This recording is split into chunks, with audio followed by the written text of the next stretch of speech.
The message arrived at Luna Station on a Tuesday morning, carried by a ship that looked like it was made of living crystal. Admiral Kyungmin Park stood in the command center, watching the alien vessel float silently outside the station's main window. He had seen many strange things in his 30 years of space service, but nothing quite like this. The ship's surface rippled like water, then suddenly became still.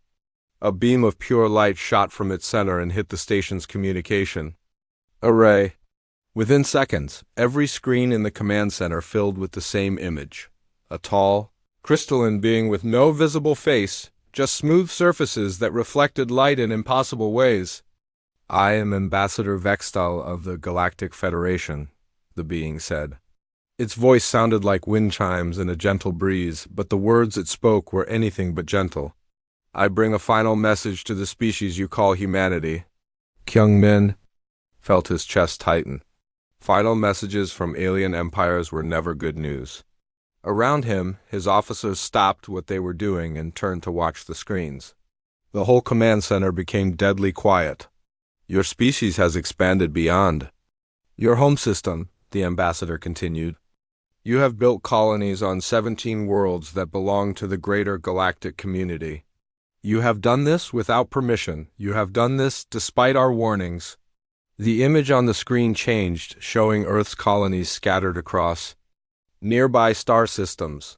Kyungmin recognized each one. New Bizin on Kepler 442b, the mining stations around Proxima Centauri, the research outposts in the Alpha Centauri system. Millions of humans called these places home. "The Galactic Federation has ruled this part of space for over 2,000 years, Vextal said. "We have brought peace and order to hundreds of species. We have prevented wars and chaos. We have created a perfect system where every species knows its place." Kyungmin almost laughed. Perfect system. He had read the reports from their deep space scouts. The galaxy was full of species living under the boot of these crystalline overlords. The Vextar Empire controlled everything, and they called it peace. "Humanity is different," the ambassador continued, and for the first time there was something like uncertainty in its musical voice. "Your species does not follow patterns. You do not behave as other species behave. You expand without asking. You fight when you should surrender. You laugh when you should be afraid." The image changed again, showing recorded footage of human colonists. Kyungmin saw farmers on distant worlds, children playing in alien sunlight, workers building new cities under foreign stars. They all looked happy, they all looked free. "This ends now," Vextal said, and the certainty returned to its voice. "You have 30 standard days to abandon all colonies beyond your birth system. You will return to your single world and remain. There, you will stop building ships. You will stop looking at the stars with thoughts of expansion." The message paused, and Kyungmin could hear his own heartbeat in the silence. 30 days to abandon everything humanity had built among the stars, 30 days to give up their dreams and lock themselves in a cage. "If you refuse," the ambassador continued, "the Vextar Empire will demonstrate why we have ruled the galaxy for 2 millennia. Your colonies will be destroyed, your ships will be broken. Your species will learn the price of defying galactic order." The screen showed images of other worlds, burned planets, empty space where cities used to be, the remains of species that had dared to resist the Vextar Empire. It was meant to be terrifying, and Kyungmin had to admit it was effective. "This is not negotiation," Vextal said. "This is fact. You have 30 days. The screens went dark. The crystal ship outside the window began to glow, then simply vanished, leaving no trace it had ever been there.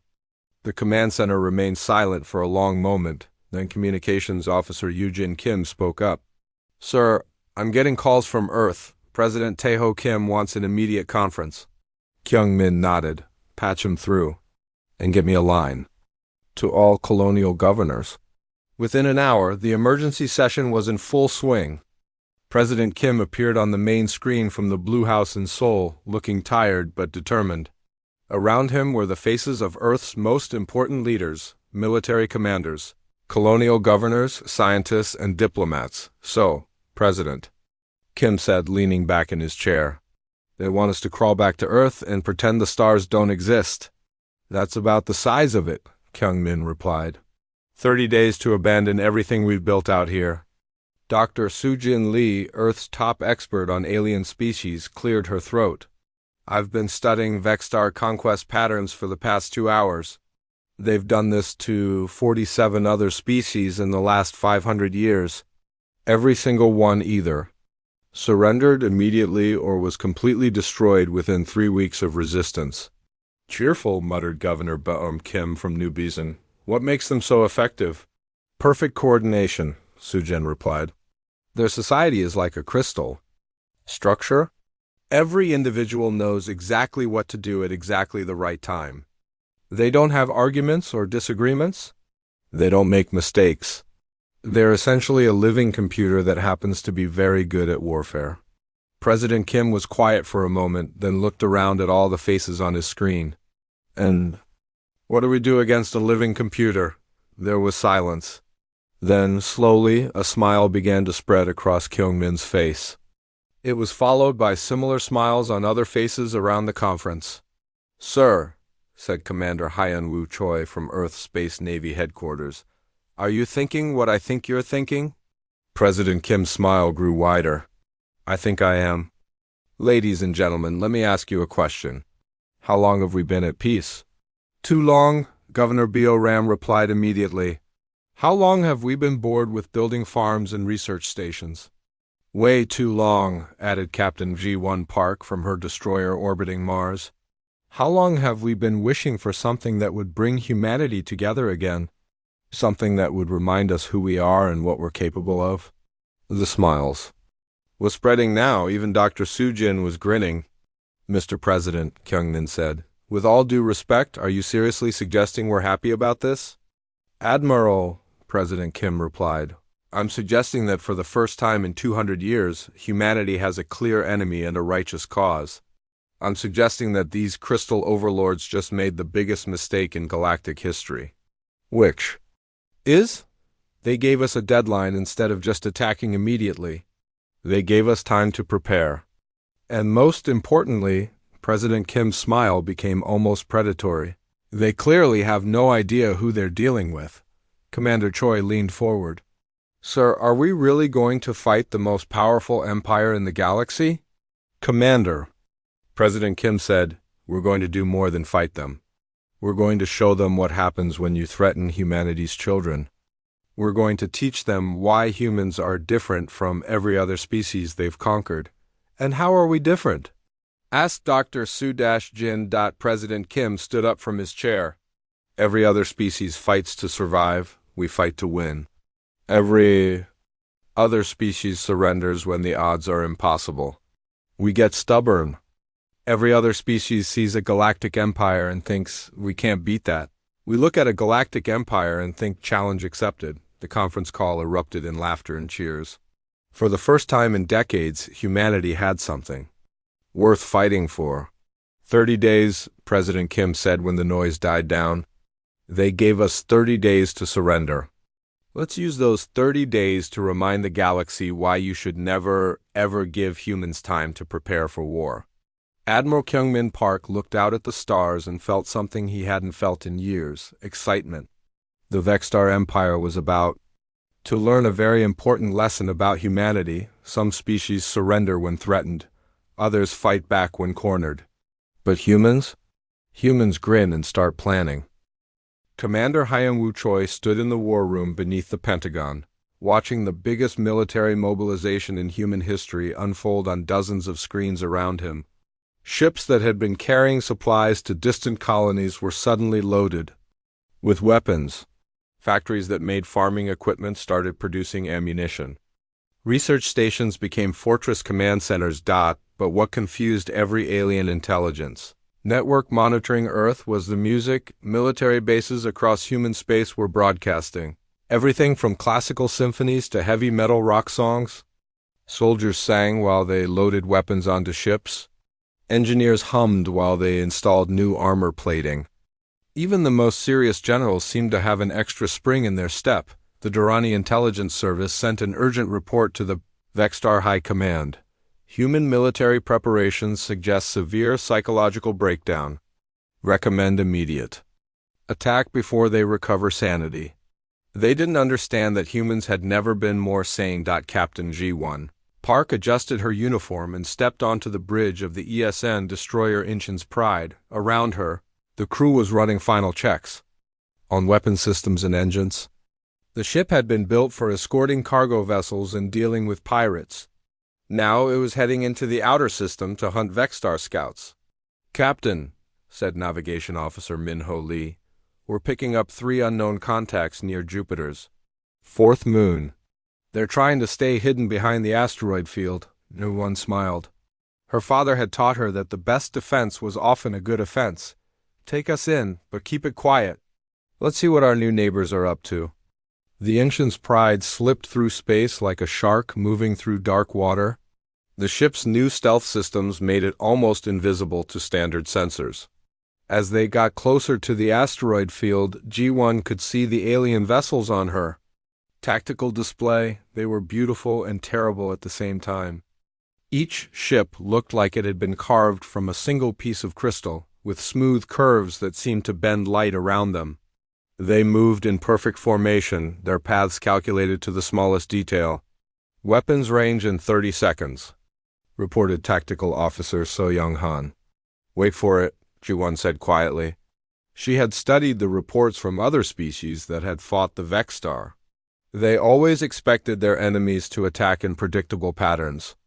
They always tried to respond with mathematical precision. Humans, however, had spent thousands of years fighting each other, and they had learned that the best battle plans rarely survived contact with the enemy. "Contact in 10 seconds, So Young reported. "All stop," Ji-won ordered. The ship's engines shut down, leaving them drifting silently through space. "Captain?" Minho asked, confused. "The Vexstar expect us to either run away or charge straight at them," Ji-won explained. "They've prepared responses for both options. So we're going to do something else."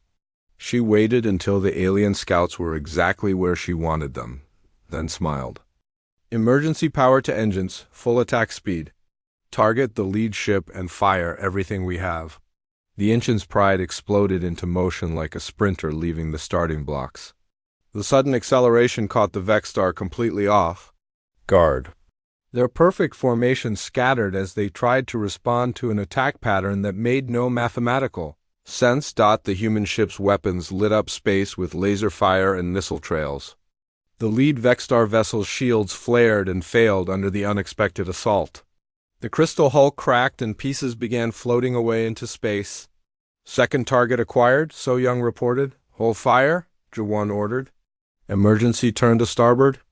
Maximum evasion. Now the Inchin's Pride was running away at full speed, leaving the confused Vexstar behind.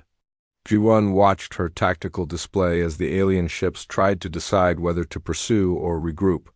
"Captain," Minho said slowly, "what exactly did we just accomplish?" "Intelligence gathering," Ji-won replied. "We just learned that Vexstar response time to unexpected attacks is approximately 4.7 seconds. We learned that their shield harmonics can be disrupted by rapid frequency changes. And most importantly, we learned that they have trouble adapting when their plans get interrupted." The information was already being transmitted back to Earth, where tactical computers would analyze every detail of the brief engagement. Within hours, every human ship in space would know exactly how Vexstar vessels behaved under stress. Back on Earth, engineer Bioram Kim was having the time of her life.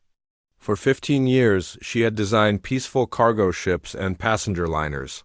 Now she was turning cruise ships into warships and cargo haulers into missile platforms. "The good news," she told her team of designers, "is that we don't have to follow any rules anymore. Military design doctrine says ships should be heavily armored and carry specific weapon types. But doctrine is for people who fight fair wars."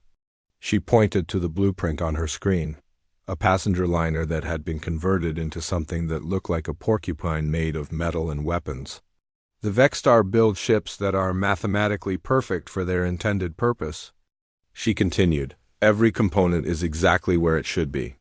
Every system is optimized for maximum efficiency. It's beautiful engineering, and asked junior engineer Kyung-soo Park. And that's why we're going to beat them, Ram smiled. Their ships are perfect for fighting the kinds of wars they've always fought. But we're not going to fight the kind of war they expect.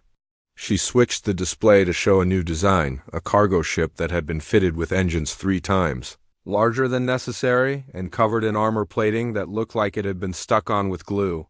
This ship violates every principle of good engineering, she said proudly. It's ugly, inefficient, and completely unpredictable. The engines are too big, the armor is in the wrong places, and the weapons don't match anything in their tactical databases. Will it work? Kyung-soo asked. It'll work because it shouldn't work, Ram replied. The Vexstar computers will spend so much time trying to figure out what it's supposed to do that our crews will have time to blow them up. Across the solar system, similar preparations were taking place. Military academies that had been teaching peaceful exploration were suddenly offering courses in creative destruction and applied chaos theory. Cargo pilots were learning to fly like fighter aces. Scientists were figuring out how to turn mining equipment into siege weapons, the most important change. However, was happening in the minds of humanity itself. Dr. Chang-ho Yoon, the military's chief psychologist, was studying reports from every human colony and military base. What he found was remarkable. For the first time in generations, humanity had a common purpose. We've been too successful, he explained to President Taho Kim during their daily briefing. For 200 years, we've had peace, prosperity, and unlimited frontiers to explore. People were happy, but they were also... He paused, searching for the right word. Bored? The president suggested. Soft, Chang-ho said. Not physically, but mentally. We'd forgotten what it felt like to face a real challenge. We'd forgotten what it meant to fight for something bigger than ourselves. And now we remember. The colonial governors are reporting that volunteer militias are forming faster than they can process applications. Engineers are working 18-hour days and refusing to take breaks. Even children are asking how they can help. President Kim smiled. The Vexstar wanted to frighten us into submission. Instead, they've reminded us who we are, Chang-ho replied. They've given us something that humanity hasn't had in centuries. A war worth fighting. The president looked out his window at the Seoul skyline, where construction crews were working around the clock to build new defense installations. In the distance, he could see transport ships carrying volunteers to military training centers. Dr. Yoon, he said quietly, in your professional opinion, what's going to happen when these crystal perfectionists run into a species that's been dreaming of a good fight for 200 years? Chang-ho's smile was almost predatory. Mr. President, I think the Vexstar are about to discover why humans are the only species that has ever invented the concept of a fair fight, and then spent thousands of years learning how to win unfair ones. Outside Earth's atmosphere, construction, ships were assembling the largest fleet in human history. The ships were ugly, improvised, and completely unpredictable. Their crews were singing old war songs and making jokes about impossible odds. The Vexstar had given humanity 30 days. To surrender, humanity was using those 30 days to remember why surrender had never been in their vocabulary. Dr. Chang-ho Yoon stood before a room full of Earth's top military commanders, pointing at a holographic display that showed the combat patterns of 12 different alien species. Each pattern was clean, logical, and completely predictable. The Rigel Consortium fights in perfect geometric formations, he explained, highlighting blue shapes that moved like clockwork across the display. The Altair Defense Force uses mathematical probability to choose targets. The Centauri Republic employs computer-calculated retreat patterns when casualties reach 15%. Admiral Kyung-min Park leaned forward in his chair. What about species that have successfully resisted the Vexstar? There aren't any, Chang-ho replied quietly. Every species fights to survive. They try to minimize losses, preserve their population, protect their resources. It's logical, sensible, and completely ineffective against an enemy that has overwhelming superiority. General In-ho Kim raised his hand. So what makes us different? Chang Ho smiled and switched the display to show human conflict patterns throughout. History, instead of neat geometric shapes, the screen filled with chaotic swirls of movement that seemed to follow no logical pattern at all. "We don't fight to survive," he said. "We fight to win. When humans decide something is worth fighting for, we don't calculate acceptable losses or plan strategic retreats. We find a way to destroy the enemy, even if it kills us in the process." He clicked to the next slide, showing battle footage from humanity's colonial wars against pirates and hostile native life forms. "More importantly, we fight for principles. Instead of just territory or resources, every other species the Vexstar have conquered was fighting for their homes, their families, their survival. But humans?" Zhang Ho paused dramatically. "Humans will die for ideas." The room was silent as the commanders absorbed this information. Finally, Admiral Park spoke up. "Doctor, are you saying we're going to win because we're crazy?" "I'm saying we're going to win because the Vexstar have never faced an enemy that considers impossible odds to be a personal challenge rather than a reason to surrender." 3 days later, Lieutenant So Young Han was proving Chang Ho's point on the surface of Kepler 442b, the planet humans called New Bison. The Vexstar had landed occupation forces in the main colonial city, expecting the usual pattern.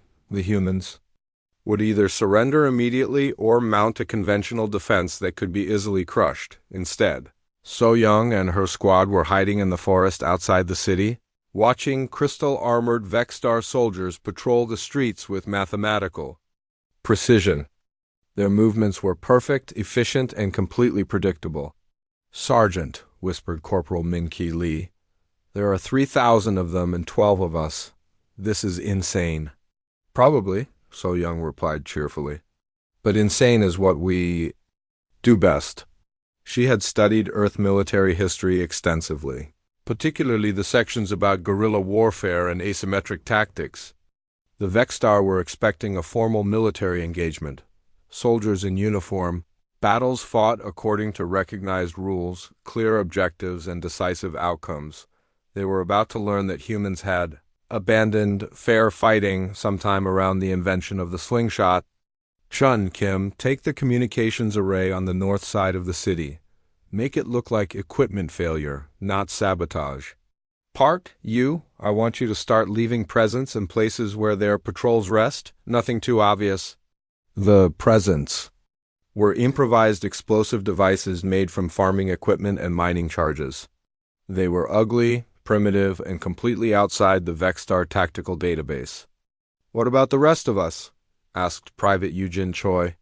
"We're going hunting," So Young smiled, "but not the way they expect." For the next week, the Vexstar occupation force experienced something completely new in their military history. They started disappearing. Not in dramatic battles or heroic last stands, but simply vanishing one or two at a time. A patrol would enter a building and only half would come out. Guards posted at strategic locations would be found unconscious with no memory of what happened. Equipment would malfunction in ways that seemed like accidents but happened far too often to be coincidence. The Vexstar commanders consulted their tactical computers, which had data on thousands of different combat scenarios. But there was no entry for being slowly eaten alive by an apparently inferior force that refused to fight fair. "This is not standard insurgency behavior," reported Vexstar Field Commander Zalthek to his superiors. "The humans are not following any recognized pattern of resistance. They appear to be making up new tactics as they proceed." What he didn't understand was that So Young and her team were following patterns that were millions of years old. They were hunting the way human ancestors had hunted mammoths and saber-toothed tigers, with patience, cunning, and the absolute certainty that the biggest predator could be brought down if you were smart enough and stubborn enough. "Sir," Corporal Min-Ki reported during one of their hidden camps in the forest, "I've been monitoring their communications. They're requesting reinforcements." "Good," So Young replied. "The more troops they send here, the fewer they have for other places. But ma'am, if they send reinforcements, we'll be even more outnumbered." So Young looked at her young corporal and realized he still didn't understand what they were really doing. Minky, what's the most dangerous animal on Earth? Uh, Tigers? Sharks? Humans, she said quietly. And do you know why? Because every other predator on the planet kills to eat or to defend territory. Humans are the only species that kills to prove a point. The point they were proving was being broadcast across the galaxy through hidden communication networks that the Vexstar hadn't even known existed. War correspondent Unji SCO was documenting everything from a hidden camera position in the forest. Her footage showed Vexstar soldiers looking over their shoulders constantly, afraid of shadows and sudden noises. It showed their perfect formations breaking down as they tried to guard against attacks that could come from anywhere at any time. Most importantly, it showed humans laughing. "This is Unji SCO reporting from New Bizan," she whispered into her camera while explosions echoed in the distance. "What you're seeing here has never happened before in galactic history. For the first time, Vexstar forces are retreating from a planet they had successfully occupied." The footage went out on secret channels to every oppressed species in the galaxy. For the first time, they saw what fear looked like on Vexstar faces. The crystalline soldiers were experiencing something their species had never evolved to handle: uncertainty. Their entire military doctrine was based on perfect information and mathematical certainty. But the humans weren't fighting like a computer program. They were fighting like a virus, adapting and spreading and finding new ways to cause damage every day. "The humans have introduced a variable that our tactical systems cannot process," reported Vexstar military analyst Kethver. "They appear to enjoy combat situations that should cause extreme psychological stress. Our fear-based suppression tactics are not only ineffective, they seem to make the humans more aggressive." What the Vexstar couldn't understand was that humans had been scaring each other with horror stories for thousands of years. They had turned fear into entertainment, made games out of danger, and built their entire culture around the idea that the unknown was something to be explored rather than avoided. The Vexstar were discovering that threatening humanity was like threatening a species of professional fighters that had been training for this exact moment for their entire evolutionary history. Back on New Beeson, So Young received new orders from Earth Command: "Keep doing exactly what you're doing. The brass wants us to maintain current operations," she told her squad. "We're officially designated as a harassment unit." "Harassment?" Private Eugene laughed. "Ma'am, we've caused more damage to their occupation force than the entire colonial defense fleet." "That's the point," So Young replied. "We're not trying to drive them off the planet with superior firepower. We're trying to drive them crazy with superior stubbornness." It was working. The Vexstar had expected to establish control of New Bizan within days. Instead, 3 weeks later, they were dealing with a situation their tactical computers couldn't solve. An enemy that refused to be defeated even when it was completely outgunned. The Crystal Warriors had conquered 47 different species using mathematical precision and overwhelming force. But mathematics and force were useless against an enemy that treated impossible odds as a starting point rather than a reason to quit. As Yunji CO reported in her final broadcast from New Bizan, the Vexstar came here expecting to fight humans. Instead, they found out what it means when humans decide to fight back. The footage of Vexstar forces evacuating New Bizan spread across the galaxy faster than light. For the first time in 2,000 years, the most powerful military force in known space had been forced to retreat. The message was clear. If a handful of humans with improvised weapons could do this, maybe the Vexstar weren't invincible after all. Admiral Donghyun Lee stood on the bridge of the ESN flagship Soul's Fury, watching the largest space battle in human history begin to unfold around him. Through the main viewport, he could see the Proxima Centauri system spread out like a three-dimensional chessboard, with human and Vexstar fleets moving into position for what both sides knew would be a decisive engagement. The Vexstar had brought everything they had: 12 massive dreadnought-class vessels, each one larger than any ship humanity had ever built. Their crystal hulls gleamed like jewels in the light of Proxima Centauri, and their weapons could crack planets. This was the fleet that had destroyed 47 different civilizations, The human fleet looked like a joke by comparison. Instead of massive dreadnoughts, Earth had brought 800 smaller ships, converted cargo haulers, retrofitted passenger liners, mining vessels with weapons welded to their hulls, and a handful of actual military ships that looked tiny next to. The alien giants? Sir, reported Communications Officer Ga-Yun Kim, the Vexstar are transmitting on all frequencies. They're demanding our immediate surrender. What exactly are they saying? Dong Hyan asked. Ga-Yun checked her console. Roughly translated, your fleet is pathetic, your ships are primitive, and resistance is mathematically impossible. Surrender now, and we will make your deaths quick. Dong Hyan smiled. Send a reply. Thanks for the warning. We'll try to make this interesting. The Vexstar response time was exactly what human intelligence had predicted. 4.7 seconds of confusion, followed by an immediate attack order.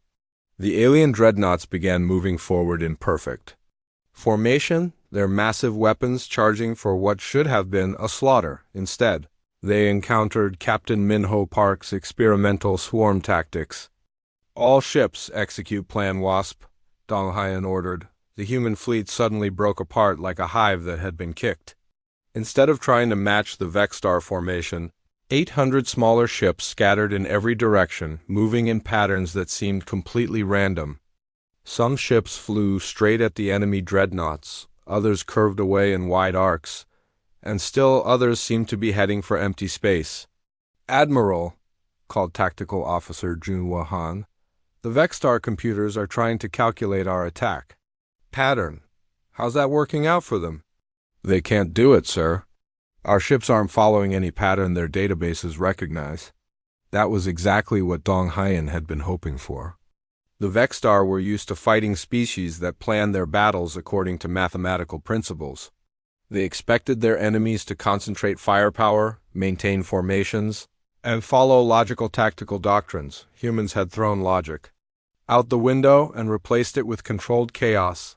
The first wave of human ships reached the Vexstar line and immediately proved that size wasn't everything. Captain Soo-Jin Park's converted cargo hauler Phoenix Rising slipped between two dreadnoughts and began firing mining lasers at their connection joints. The weapons weren't designed for combat, but they were perfect for cutting through crystal HULO plates. Phoenix Rising to Fleet Command, Soo-Jin reported cheerfully. I'm inside their formation, and these big ships turn like pregnant whales. Beginning surgical demolition. Meanwhile, Commander Haiwon Kim's squadron of fast attack ships was playing tag with a Vexstar dreadnought, darting in and out of weapons range too quickly for the massive ship's guns to track. Each hit was small, but they were accumulating damage faster than the alien ship could repair it. The Vexstar had planned for a battle between two organized fleets following recognized tactical principles. Instead, they were trying to swat hundreds of angry hornets while the hornets systematically took apart their ships piece by piece. This is impossible, transmitted Vexstar Fleet Commander Morthic. Human vessels are too small to cause significant damage. Human tactics are too chaotic to be effective. This engagement should have ended in our favor within minutes. But the human ships just kept coming. Every time the Vexstar destroyed one, two more would appear from unexpected directions. The small human vessels were working together like a pack of wolves, coordinating their attacks without any central command structure. Dr. Eugene Choi, watching the battle from the command center on Luna Station, was recording everything for later analysis. What she saw was remarkable. Humanity's first large-scale space battle was being fought exactly like a terrestrial hunt. The human ships are behaving like social predators, she reported to Earth Command. They're using pack tactics developed over millions of years of evolution. Each ship is making independent decisions, but they're all working toward the same goal, bringing down prey much larger than themselves. The Vexstar had never encountered anything like it. Their species had evolved from solitary crystal formations that grew in perfect mathematical harmony. They understood cooperation, but only the kind that followed precise, predetermined patterns. Humans had evolved from pack hunters who had learned to coordinate complex group activities without central control. Every human ship captain was making split-second decisions based on instinct, experience, and gut feeling. The result was a battle plan that adapted in real time to changing conditions. First dreadnought showing critical damage, reported Junwoo. Multiple hull breaches, engine failure, weapons offline. Dong Haiyan watched as the massive Vexstar ship began to drift, its crystal hull cracked in bleeding atmosphere. Around it, human ships swarmed like antibodies attacking a virus. "Admiral," Gaiyun called out, "I'm intercepting Vexstar fleet communications. They're panicking? Their computer systems are overloading trying to process our tactical data. Apparently, we're violating so many of their strategic principles that their military AI is having what humans would call a nervous breakdown." Dong Haiyan almost felt sorry for them. The Vexstar had built their entire civilization around the idea that perfect order could defeat any challenge. They had never imagined facing an enemy that turned chaos into a weapon. "Second dreadnought is withdrawing," reported Tactical. "Third dreadnought is requesting reinforcements." "Reinforcements?" Dong Haiyan laughed. "From where?" "This is their main fleet." But the most important part of the battle wasn't happening in space. It was happening in the minds of every species watching the engagement from across the galaxy. Communications Officer Gaiyun was monitoring transmissions from a dozen different worlds. "Sir, we're getting reports from our intelligence networks.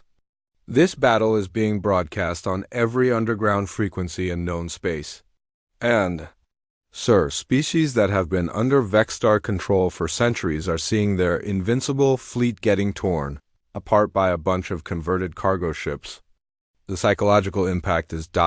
significant. On the planet Rigel Prime, a population of enslaved miners watched human fighters dance around Vexstar dreadnoughts and began to whisper about resistance. In the Altair system, conquered species that had given up hope of freedom started asking each other, "If humans can do this, why can't we?" The Battle of Proxima Centauri lasted 6 hours. When it was over, 3 Vexstar dreadnoughts had been destroyed, 4 more were heavily damaged, and the remainder were retreating to regroup. The human fleet had lost 47 ships, but every lost vessel had been immediately replaced by 3 more arriving from Earth's shipyards. "Admiral," reported Gaiyun, "we're receiving a transmission from the Vexstar fleet commander." "Put it on screen." The crystalline face of Morthic appeared on the main display. For the first time in recorded galactic history, a Vexstar commander looked uncertain. "Human fleet," Morthic said slowly, "your tactics are ... unprecedented. Our tactical computers cannot predict your behavior patterns. You fight without logic or mathematical foundation." Dong Haiyan smiled. "Commander, we fight the way humans have always fought, with improvisation, stubbornness, and a complete disregard for impossible odds." "This engagement is not concluded," Morthic replied, but there was something that sounded almost like doubt in his voice. "No, it's not," Dong Haiyan agreed. "But Commander, let me ask you something. In 2,000 years of galactic conquest, have you ever had to retreat from a battle?" The silence stretched for nearly 10 seconds before Morthic cut the transmission as the Vexstar fleet withdrew from the system. Dong Haiyan turned to his communications officer. "Gaiyun, send a message to Earth Command. First major engagement successful. Human swarm tactics prove effective against Vexstar formations. Recommend immediate implementation across all theaters." But the real message was already spreading across the galaxy without any help from official channels.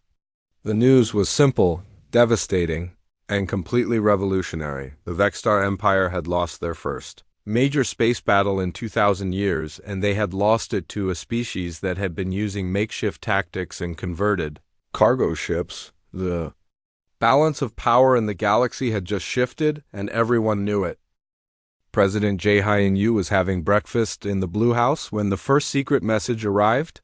It came through channels so deeply hidden that even Earth's intelligence services had trouble tracking them. The message was simple: "We saw what you did at Proxima. We want to help." It was signed, "The Fridorani Underground." By the end of the week, similar messages were arriving from across the galaxy. Species that had been crushed under Vexstar rule for centuries were suddenly reaching out to Earth, offering everything from technical assistance to intelligence reports to direct military support. This is unprecedented, reported intelligence. Director Chang-Soo Lee during the morning briefing. We've identified active resistance movements on 43 different worlds. Most of them have been dormant for decades, but the news from Proxima Centauri has brought them back to life. President Yu studied the star charts displaying all the worlds that had contacted Earth. What exactly are they offering? Everything, Chang-Soo replied. The Durrani are providing technical specifications for Vexstar shield systems.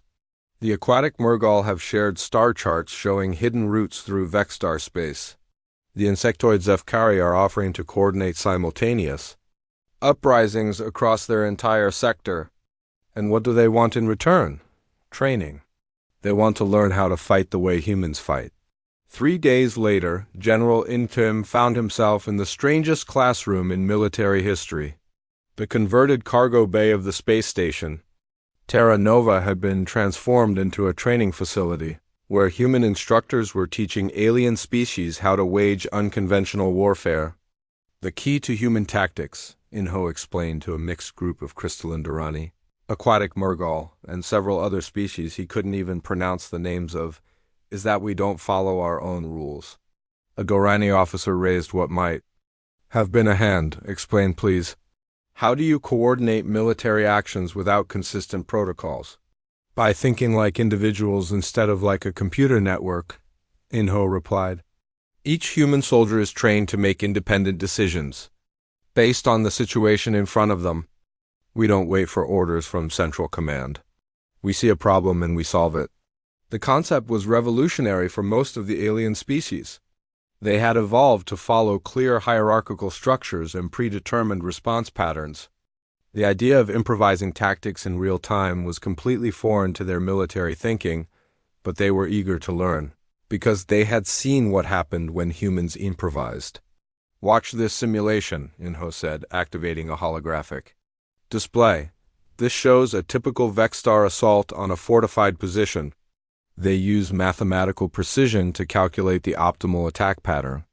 The display showed crystal formations moving in perfect geometric patterns, overwhelming defenders through superior coordination and firepower. Now watch what happens when humans defend the same position. The second simulation showed something completely different. Instead of trying to match Vexstar coordination, the human defenders scattered, regrouped, flanked, retreated, and attacked from unexpected directions. The result was chaos, but it was purposeful chaos that left the Vexstar attackers confused and vulnerable. Your species fights like a single organism, Inho told his alien students. The Vexstar fight like a perfect machine. Humans fight like a pack of creative maniacs who happen to be pointing in the same direction. Meanwhile, across the galaxy, the ripple effects of human resistance were spreading faster than anyone had anticipated. On the mining world of Kepler 438b, the Durrani foreman named, Veltar was studying the human tactical manual that had been smuggled to him through underground channels. The manual was filled with concepts that his species had never considered: guerrilla warfare, psychological operations, asymmetric tactics. The humans suggest attacking infrastructure rather than military targets, he explained to his fellow workers during a secret meeting in the abandoned mine shafts. Instead of fighting Vexstar soldiers directly, we sabotaged their supply lines and communication networks. It was a revelation. For centuries, the Durrani had accepted that resistance was impossible because they could never match Vexstar military strength. But the humans were proving that military strength was irrelevant if you could attack the systems that supported it. But how do we coordinate without being detected? Asked Minor Kethvalium. Veltar smiled, displaying an expression his species rarely used. The humans have a saying, it's easier to ask forgiveness than permission. We don't coordinate. We just start breaking things and trust that others will do the same. Within days, power failures began plaguing Vexstar installations across Durrani space. Equipment malfunctioned. Supply shipments went missing. Communication arrays developed mysterious technical problems the Vexstar administrators couldn't understand. What was happening? Their computer models showed no evidence of organized resistance. but their occupation forces were being slowly strangled by 1,000 small problems in the Murgal ocean worlds. A different kind of resistance was taking shape. Captain Gyptile of the Murgal Resistance Navy was adapting human naval tactics to underwater warfare. The humans fight on the surface of their oceans using small, fast vessels that attack in coordinated groups, she explained to her pod of volunteers. We can do the same thing in 3 dimensions. Murgal submarines began harassing Vexstar, transport ships using hit-and-run tactics copied directly from human naval warfare. The aquatic aliens had advantages the Vexstar had never encountered. They could attack from below, disappear into ocean trenches, and coordinate through biological sonar networks that couldn't be jammed by conventional electronics. Surface vessel. Vexstar 77 requesting assistance, came the panicked transmission. Under attack by unknown submersible contacts? They appear and disappear without warning. Our senses cannot track them underwater. But the most important development was happening on Earth itself, where a young tactical genius named Hiram Park was developing what would become known as the Terran Gambit. Hiram was only 26 years old, but she had grown up studying military history and playing strategy games. When the war began, she had been recruited by Earth Command to help develop new tactical doctrines. The Vexstar have one critical weakness, she explained to the assembled generals and admirals. They're too good at winning. Explain, requested Admiral Kyungmin Park. They've conquered so many species so easily that they've never learned to adapt to prolonged resistance. Their entire military doctrine is based on overwhelming force leading to quick victory. They don't know how to fight a war that drags on for months or years. She activated a star chart showing the current disposition of Vexstar forces across the galaxy. So we give them what they expect, quick victories. We let them capture some of our colonies. We retreat from systems they attack. We make them think they're winning. That sounds like losing, pointed out General In-ho Kim. It sounds like losing, Hiram agreed, until you realize that every victory stretches their supply lines longer, puts more of their forces in positions where they can be cut off and makes them overconfident. She switched the display too. Show her proposed strategy, a pattern of tactical retreats that would lure Vexstar forces deeper into human space, farther from their bases and more vulnerable to sudden counterattacks. We let them capture 10 systems, she continued, and then we cut their supply lines and trap them in hostile territory with no way to get reinforcements. It was a dangerous strategy that required perfect timing and iron discipline. But it was also exactly the kind of thinking that had made humans the most successful pack hunters in Earth's history. Sometimes you had to let the prey think it was winning until you were ready to spring the trap across the galaxy. Similar plans were taking shape as dozens of species adapted human tactical principles to their own capabilities. The rigid order of the Vexstar Empire was being challenged by a virus of creativity and independence that spread from world to world. The Zefkari hive minds learned to think like individuals. The logical Altair Confederacy discovered the power of acting on instinct. The peaceful Centauri Republic remembered what their ancestors had been like before they were conquered. In the Vexstar capital system, military analyst Kethfer was struggling to process reports from across the Empire. Everywhere he looked, order was breaking down, not through organized rebellion, but through thousands of small acts of defiance that followed no recognizable pattern. The infection is spreading, reported to the High Command. Human tactical thinking is being adopted by subject species across 17 sectors. Our standard suppression protocols are proving ineffective.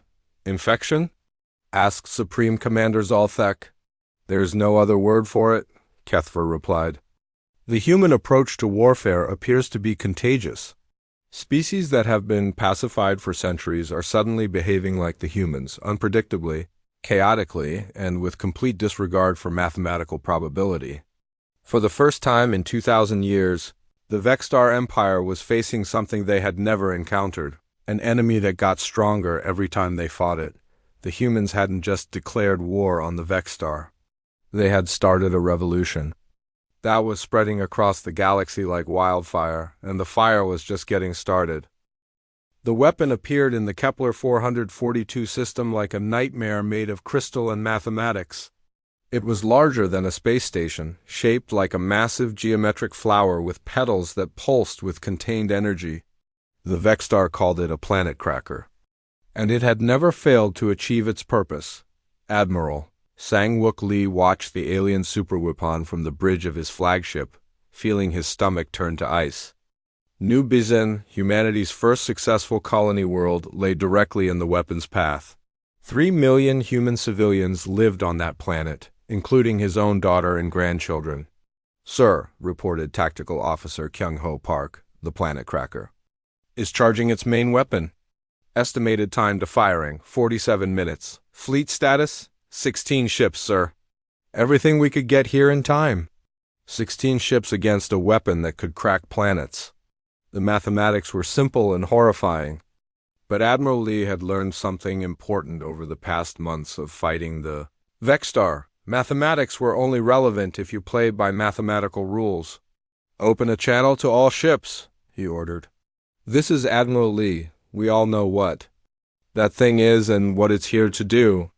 We also know that by every reasonable calculation we can't stop it." He paused, looking at the faces of his bridge crew. They were afraid, but they weren't panicking. Fear was reasonable. Panic was not. "Fortunately," he continued, "humans stopped being reasonable about the time we first looked at fire and decided to pick it up. All ships, attack formation, crazy even, we're going to ram that thing down their throats." The human fleet spread out and accelerated toward the planet cracker at maximum speed. It wasn't a tactical maneuver that appeared in any military textbook. It was the space warfare equivalent of a berserker charge. Captain Yeon-Soo Kim commanded the destroyer Daegu's Vengeance, and she was closer to the alien weapon than any other human ship. Through her viewports, she could see the planet cracker's crystalline surface pulsing with energy as it prepared to fire. "Captain," called her engineer, "we're detecting massive power buildup in the weapon's core. Whatever it's going to do it soon." "Then we'd better get there first," Yeon-Soo replied. "All power to engines. I want every joule we can squeeze out of this ship." The Daegu's Vengeance shot forward like a missile, racing against time and physics. Around her, the other human ships were doing the same thing, pushing their engines beyond safe limits in a desperate attempt to reach the planet cracker before it could fire. Vexstar fighters moved to intercept them, but the human ships didn't even slow down.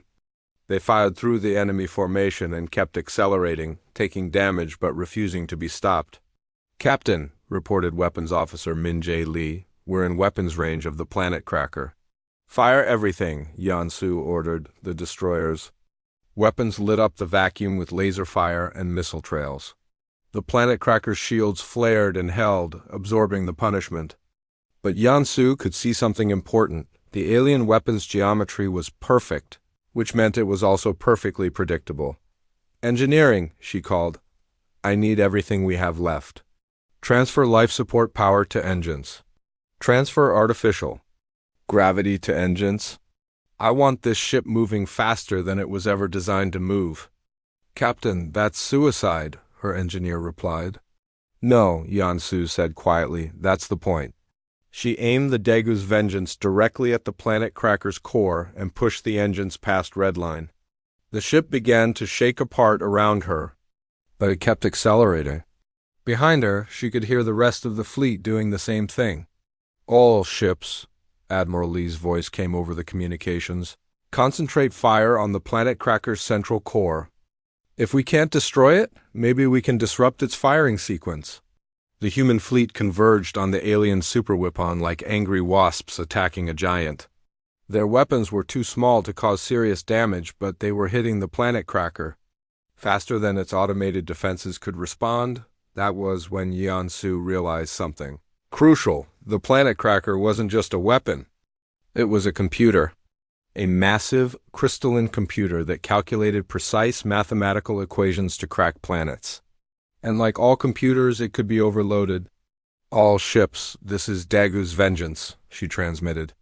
"I'm uploading technical specifications to Fleet Command. The planet cracker is a giant calculator. If we can feed it enough random variables, we might be able to crash its operating system. It was an insane plan based on pure guesswork, but it was also exactly the kind of thinking that had made humans successful against impossible odds. The human ships began firing in completely random patterns, creating weapon signatures that followed no mathematical progression. Instead of trying to penetrate the planet cracker's defenses, they were trying to confuse its targeting computers. "Core power fluctuations detected," reported Admiral Lee. "Something's working." But the planet cracker was still charging its main weapon. In less than 10 minutes, it would fire, and New Bizan would become a cloud of radioactive debris. That was when Yansu made her decision. "All crew to escape pods," she ordered. "This is not a drill. Abandon ship immediately." "Captain," her first officer protested, "what are you doing?" "Something stupid," she replied with a smile. "Something so stupid that the Vexstar computers will never see it coming." She waited until the last escape pod had launched, then sealed the bridge and aimed the Degu's vengeance directly at the planet cracker's core. The ship was already falling apart from the damage it had taken, but its engines were still functional. "This is Captain Yeon-Soo Kim of the Earth Space Navy," she transmitted on all frequencies. "Tell my family I love them. Tell my planet they're safe, and tell the Vexstar that humans don't know how to quit." The destroyer struck the planet cracker's core at nearly 10% of light speed. The impact sent a shockwave through the alien weapon's crystalline structure, disrupting the perfect mathematical harmonies that kept it stable. For a moment, space was filled with the most beautiful destruction anyone had ever seen. The planet cracker's core imploded, then imploded again as competing energy fields tore it apart from the inside. When the light faded, the superweapon was gone. In its place was a cloud of crystal fragments that glittered like diamonds in the light. Of Kepler 442's sun, Admiral Lee stared at the debris field where the planet cracker had been. They had done the impossible. A handful of human ships had destroyed a weapon that could crack planets. "Sir," reported Communications Officer Na Young Choi, "I'm receiving transmissions from across the galaxy. The destruction of the planet cracker is being broadcast on every underground frequency in known space." "What are they saying?" "They're saying that the Vexstar-S ultimate weapon just got destroyed by a species that's been in space for less than 300 years, sir. We've broken their aura of invincibility." But the most important intelligence was coming from the wreckage itself. Dr. Junho Park, Earth's top physicist, was analyzing the sensor data from the planet cracker's destruction. "This is remarkable," he reported to Earth Command. "The planet cracker wasn't just a weapon. It was a perfect crystalline computer that used mathematical harmonies to focus energy. But perfection is also its weakness." "Explain," requested President Jae Hyun-Yu. "Perfect crystals can only function within very specific parameters. If you introduce chaos into the system, random energy patterns, unpredictable variables, the whole structure becomes unstable." Captain Kim didn't just ram the core, she introduced pure human randomness into a system designed for mathematical perfection. The implications were staggering. The Vexstar-S greatest weapons were also their greatest vulnerabilities. Every planet cracker in their arsenal could potentially be destroyed the same way, but more importantly, the galaxy had seen something unprecedented. The Vexstar-S ultimate weapon had been destroyed by human ingenuity and sacrifice. Nayung was monitoring communications from dozens of worlds across the galaxy. The reports all said the same thing. If humans could destroy a planet cracker, maybe the Vexstar weren't as invincible as everyone thought. "Sir," she reported to Admiral Lee, "we're getting reports of uprisings on 47 different worlds. The news of our victory is spreading faster than the Vexstar can suppress it." Admiral Lee looked out at the debris field where the planet cracker had been. Captain Yeon-Soo Kim had sacrificed her life to save New Bizan, but she had done more than that. She had proven that human courage could overcome any mathematical advantage. "Open a channel to Earth Command," he ordered. "Tell them the planet cracker has been destroyed and New Bizan is safe. Tell them that Captain Kim died the way humans have always died, proving that some things are worth more than survival. And sir? Tell them that the Vexstar just lost more than a super whip-on. They lost the one thing that made them invincible, the belief that they couldn't be beaten. Across the galaxy, species that had lived under Vexstar rule for centuries heard the news and began to remember what freedom felt like. The revolution that had started with humanity's refusal to surrender was spreading to every corner of known space. The Vexstar Empire was about to discover what happened when you gave an entire galaxy something to fight for. The galaxy erupted in flames exactly 72 hours after the planet cracker fell. Il-sung Kim, Earth's newly appointed ambassador to the Resistance Coalition, stood in the command center of a hidden asteroid base watching tactical displays that showed simultaneous uprisings across 17 different star systems. After months of careful planning and secret coordination, the oppressed species of the galaxy had finally learned the most important lesson humanity had to teach. Freedom was contagious. Dorani resistance forces have seized control of the Rigel mining stations, reported Communications Officer Haijin Lee. Murgal submarines have cut off Vexstar supply lines in the Altair system. The Zefkari hives are coordinating attacks across their entire sector. Il-sung studied the reports flowing in from across known space. Each species was fighting in their own way, but they were all using tactics derived from human military doctrine: hit-and-run raids, psychological warfare, infrastructure sabotage, and most importantly, the absolute refusal to give up.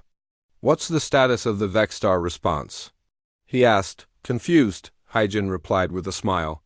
"Their military computers are designed to handle individual rebellions, not 47 simultaneous uprisings using completely different tactical approaches." The Vexstar had never faced anything like this before. In 2,000 years of galactic conquest, they had dealt with rebellions by crushing them quickly and completely. But they had never encountered a situation where their entire empire was under attack at the same time by species that had learned to fight like humans. Commander Sung-Jun Lee was leading one of the most daring operations of the war, a direct assault on the Vexstar homeworld's outer defenses. His fleet was a mixture of human ships and alien vessels that had been retrofitted with human weapons and tactics. "This is insane," muttered Durrani Captain Veltar over the communications link. "We're attacking the most heavily defended system in the galaxy with ships that were designed for cargo hauling." "Welcome to the human way of war," Sung-Jun replied cheerfully. "We specialize in doing things that should be impossible." The combined fleet was approaching the Vexstar homeworld using a route that no sane military commander would ever attempt, straight through the system's asteroid field at maximum speed.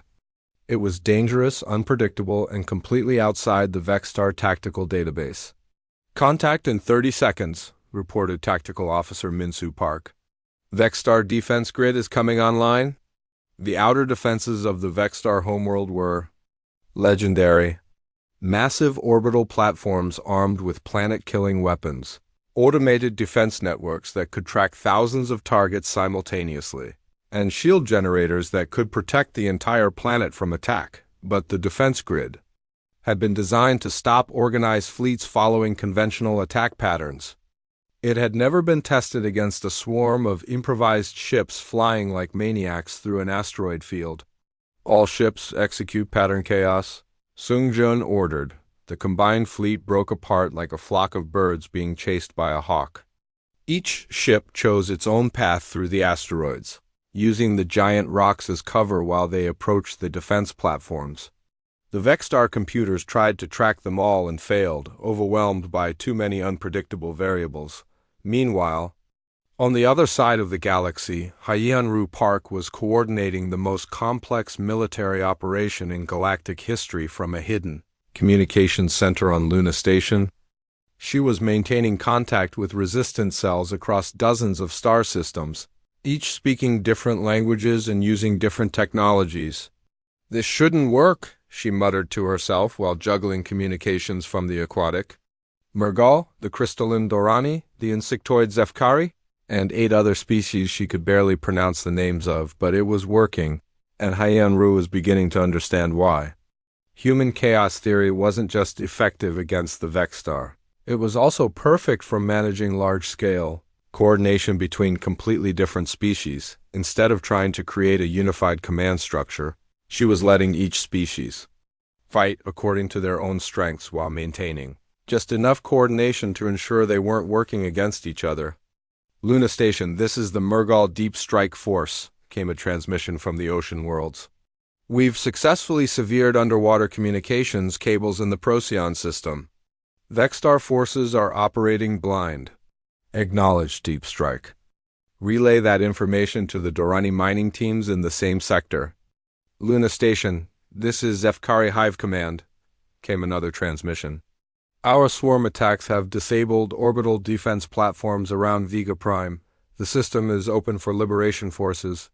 It was beautiful chaos, dozens of different species, working together not despite their differences, but because of them. Each species brought unique capabilities that the others lacked, and together they were creating a military situation that the Vexstar had never encountered.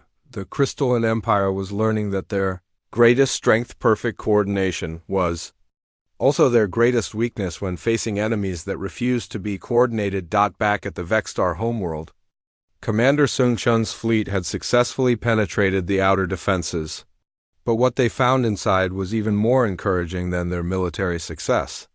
Sir, reported Communications Officer Yura Kim, I'm detecting massive civil unrest. On the planet's surface, the Vexstar civilian population is arguing?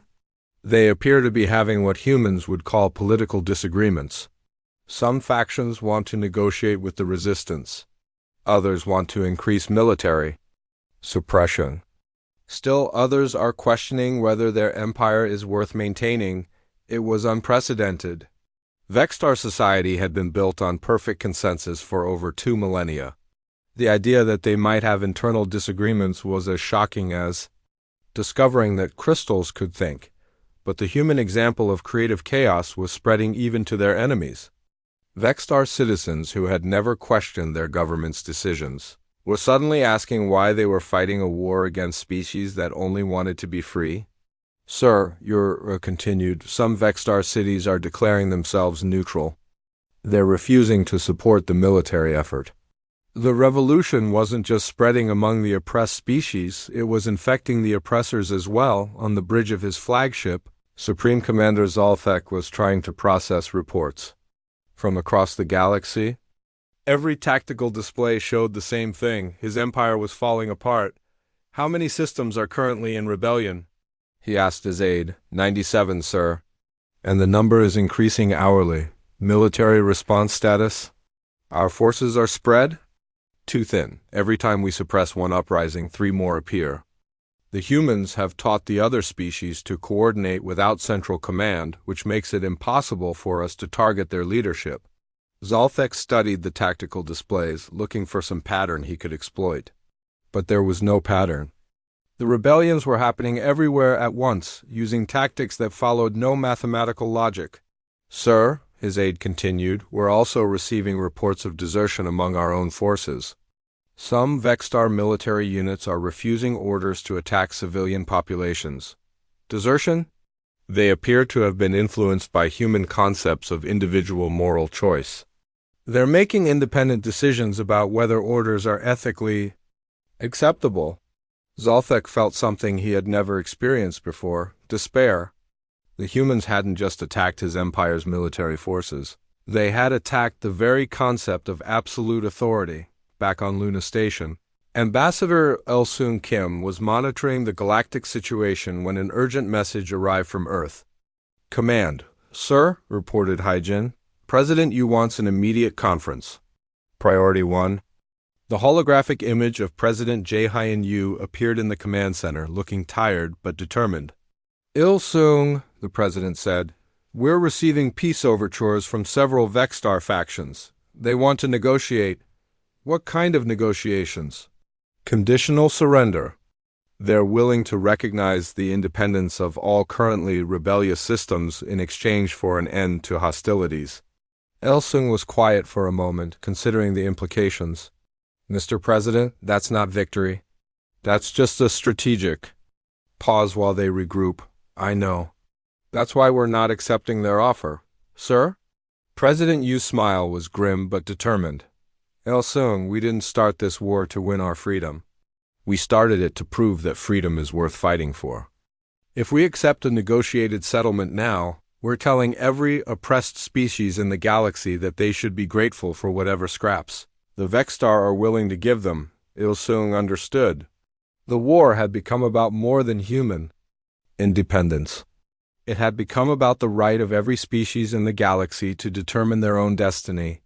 What are your orders, sir? Continue operations. The revolution doesn't end until every species in this galaxy is free to choose their own government. The Vextar Empire dies or we do. Across the galaxy, the message went out through hidden channels to every resistance cell, every rebel fleet, every species that had joined the fight for freedom. No surrender, no negotiation, no compromise. The revolution would continue until the last Vextar fortress fell and the last oppressed world was free. The galaxy was learning what humans had always known: some things were worth more than survival. Emperor Vextal the Eternal stood on the crystal bridge of his flagship, looking out at the human fleet that surrounded his homeworld. For 1,000 years he had ruled the galaxy with mathematical precision and absolute authority. Now, for the first time in his long existence, he was face to face with something his computers could not calculate: defeat. The human ships formed no recognizable pattern around his world. Some hung motionless in space like sleeping predators. Others moved in lazy circles that followed no tactical logic. A few were actually broadcasting music across all frequencies, as if the final battle of galactic history was some kind of celebration. Your Eternal Magnificence, reported his aide, the human fleet commander is requesting permission to come aboard. A surrender delegation? Vextal asked hopefully. No, sir, they appear to want to discuss terms for our surrender. The concept was so alien that Vextal's crystalline mind took several seconds to process it. In 2,000 years of galactic conquest, no enemy had ever demanded his surrender. The very idea violated the fundamental mathematical principles upon which his empire was built. Bring them aboard, he said finally. I must see these creatures who think they can dictate terms to the eternal emperor of the galaxy. Admiral Kyungmin Park materialized on the Vextar Bridge in a shower of transporter light, accompanied by 2 human marines and a young woman carrying what appeared to be a recording device. The admiral was old, scarred from months of warfare, and completely unimpressed by the crystalline splendor around him. Emperor Vextal, he said with a polite nod, thank you for agreeing to meet with us. You may speak, Vextal replied, using the tone he normally reserved for conquered species begging for mercy. What terms do you offer for your surrender? Admiral. Park smiled, and somehow that expression was more terrifying than any weapon Vextal had ever faced. I think there's been a misunderstanding, the Admiral said quietly. We're not here to surrender, we're here to accept yours. The silence that followed was absolute. Around the bridge, Vextar officers froze in positions of shock. The concept of their emperor surrendering was so impossible that their minds simply could not process it. That is mathematically incorrect, Vextal said finally. Your species numbers in the billions. My empire encompasses millions of worlds. You cannot defeat us. Your empire encompassed millions of worlds, Admiral Park corrected. As of this morning, you control exactly 7 star systems. The rest have either declared independence or joined the Free Galaxy Coalition. He gestured to the young woman with the recording device. This is war correspondent Unji SCO. She's been documenting the liberation of your empire for the past 6 months. Would you like to see the footage? The holographic display that appeared above them showed world after world celebrating their freedom from Vextar rule. Dorani miners danced in crystal caverns. Murgal pods sang freedom songs in their ocean cities. Zefkari swarms painted independence symbols across their hive structures. Most shocking of all,